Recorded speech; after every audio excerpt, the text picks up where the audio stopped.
हमें माफ़ कर दो। हमसे बहुत बड़ी गलती हुई, आपसे दुश्मनी लेके।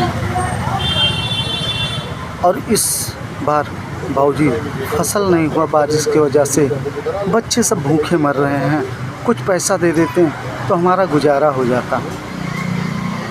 बाबूजी आप दुनिया के लिए करते हैं, कुछ हमारे लिए भी कर दीजिए।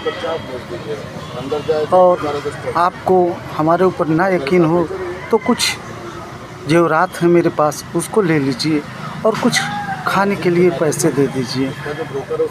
बाबूजी मैं बहुत दुखी हूँ और आप मेरा हेल्प कीजिए। बाबूजी मुझे पैसे दे दीजिए और मैं जल्द ही आपका लौटा दूँगा और गांव का कुछ भला हो जाएगा। और गरीब बच्चे जो भूखे मर रहे हैं आपको दुआएं देंगे। प्लीज़ बाबूजी मैं हाथ जोड़ रहा हूँ, हेल्प कीजिए बाबूजी। बच्चों को भूखा मत मरने दीजिए, कुछ अनाज दे दीजिए कि 2 वक्त की रोटी बच्चे खा सकें। कर दीजिए बाबूजी, आपका ये एहसान मैं नहीं भूलूँगा। कर दीजिए बाबूजी, कर दीजिए बाबूजी।